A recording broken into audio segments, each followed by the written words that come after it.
नमस्कार विद्यार्थी मित्रांनो, बघा दिलेला जो प्रश्न आहे तो तलाठी भरती 2023 ला आलेला प्रश्न आहे. आयोग सुद्धा आपल्याला येणाऱ्या तलाठी भरती परीक्षेमध्ये अशा प्रकारचा प्रश्न विचारू शकतो. बघा प्रश्न काय दिलेला आहे. एका मुलाला एका संख्येस 12 ने गुणण्यास सांगितले होते, परंतु त्याने 21 ने गुणले आणि त्याचे उत्तर अचूक उत्तरापेक्षा 63 जास्त आले. ज्या संख्येला गुणायचे होते ती संख्या किती होती? ती संख्या आपल्याला काढायची की जिला गुणायचं होतं. मग विद्यार्थी मित्रांनो काय काय त्यांनी कंडिशन दिली. 12 न गुणायचं होतं त्या संख्येला, परंतु त्या विद्यार्थ्यांना 21 न गुणलं आणि उत्तर आलं 63 न जास्त आलं. म्हणजे बघा आता आपण ती संख्या म्हणू एक्स, ती संख्या काय म्हणू एक्स म्हणू. त्याला काय केलं त्यांनी 21 न गुणलं. एक्स ला जर 21 न गुणलं तर किती येतं? 21 एक्स येतं. आणि त्या संख्येला 12 न गुणलं तर किती येतं?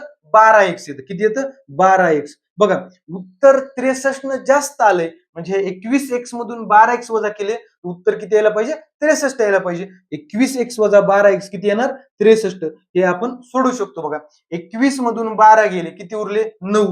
9 एक्स बरोबर 63. आपल्याला एक्स चीच किंमत काढायची. एक्स ची किंमत काढायची. 9 इथं गुणाकारात आहेत, इकडे जाऊन भागाकारात जाणार. 63 भागिले 9 किती येतं बघा? 9 1 9, 9 7 63. एक्स बरोबर किती येणार? 7. ती संख्या किती येणार आपली? 7 येणार. पर्याय क्रमांक 2 मध्ये उत्तर 7 आहे. म्हणून पर्याय क्रमांक 2 बरोबर येणार. धन्यवाद.